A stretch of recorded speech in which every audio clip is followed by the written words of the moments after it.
Well, I wish, I guess if I had one wish, my most fervent desire would be that the Earth in reality would be as tranquil as it looks from 240,000 miles.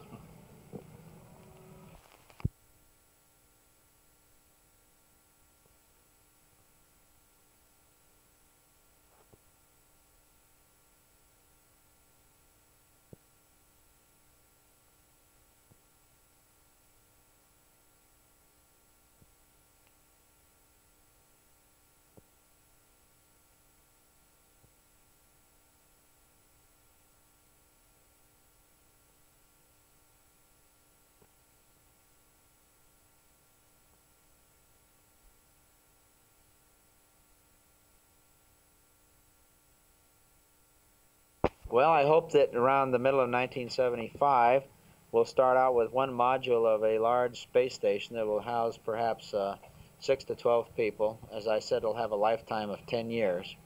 It'll be resupplied, and the people will be transported up and down by a reusable vehicle. We hope that we will have the capability to add on to this in modules so that eventually we can sustain a truly scientific and engineering laboratory of approximately 100, maybe up to 100 men in space.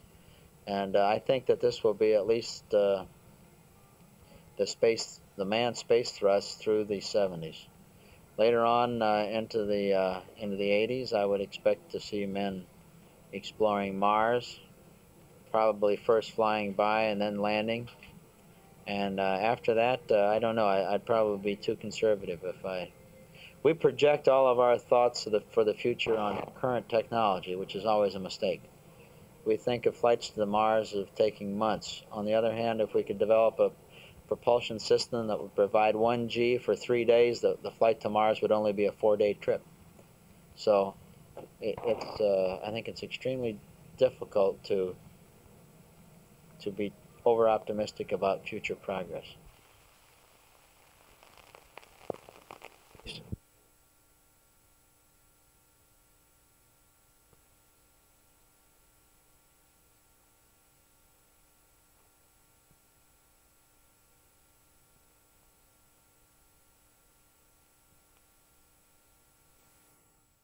Yes, in our research and development program, we will have a corresponding amount of money that we will be receiving from federal funds.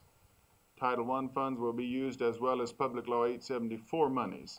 At the present time, there are no local tax monies available for this purpose. There will be an equal amount of money available for research and development from federal funds. In addition to this, at the Paul Dunbar Elementary School, we will continue to operate the program at the same level of expenditure that we have in the past. That is, we will spend about $500 per pupil in operating that program for children kindergarten through the 6th grade. This gift will make it possible for us to double our per pupil expenditure. That is, the private donor has provided an additional $500 per pupil for the purpose of developing more creative and innovative programs to increase the achievement of pupils in this school. What is the significance of this move as far as you're concerned? I think the most important aspect of this is that for the first time we're taking a good look at how we're spending the $78 million that we are presently included in our operating and maintenance budget, in a way so that we can begin to get a greater return on that investment.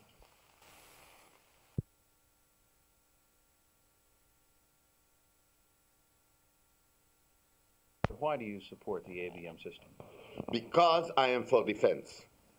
Because I want to shoot at machines rather than at cities. The Russians have gone in this justified direction. Why don't we? Many people are arguing against the ABM by saying that this will be one more step and then there'll be something beyond that and something beyond that. Do you foresee any end to the deployment of nuclear weapons? The Russians have already deployed ABM. This is not an if, this is a fact. What will come next, I don't know. But if we want any end, we better have an understanding. And understanding, even in this country, cannot come without openness. And understanding between us and the Russians is surely not possible without being open on both sides. We should open up first. We should persuade other free nations to open up.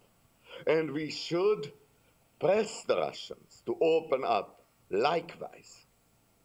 When this begins to happen, that will be the beginning of a better time that can be free of arms race and of the present type of terrible tension.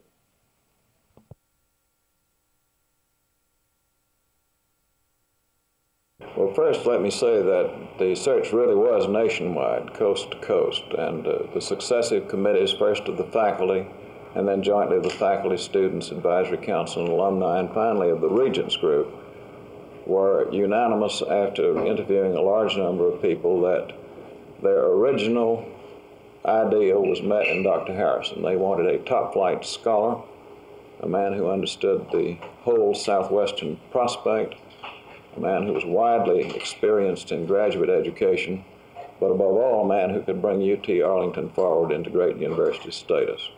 And each step of these recommendations were unanimous.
I think my responsibilities would be to operate the stadium during this construction period, to work closely with Mr. Murkison and seeing that the plans are adhered to and followed, and then once the stadium is in operation, to see that the things that are so important to the fans, parking, traffic control, concessions, restroom facilities, everything that goes into a stadium is operated in a first-class manner, and then, of course, in addition, to attract other attractions to the stadium, might be in any area, could be circuses or groups or anything to keep the stadium occupied and busy.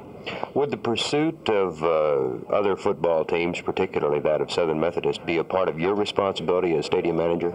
Well, I would say under Mr. Murkison's direction, but I'm sure he has that in mind as a possibility of SMU being a permanent tenant there.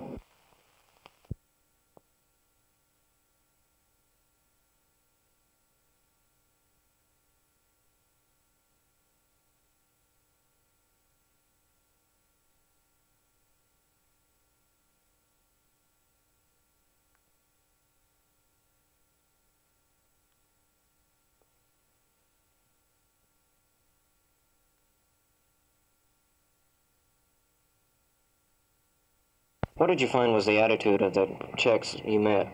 Well, I thought the Czechs were quite prideful from the fact that they had actually shown a defiance to the Russians, and on the whole they were perhaps somewhat happier than they had been 3 years ago. Has life in Czechoslovakia gone back to normal?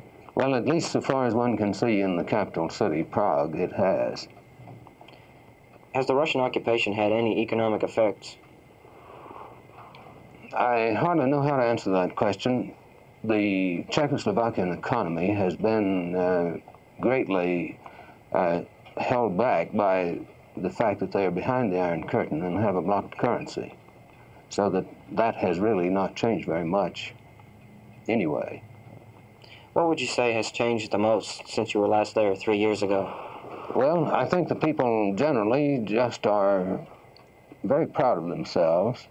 They recognize that they've lost, and they know that they can't win, really, because there are only 14 million against the whole might of Russia, which is very considerable, as you know. But they do feel very happy that even with their small capacity, they've given the Russians a black eye. Russia, as I see it, is really a colonial power and is used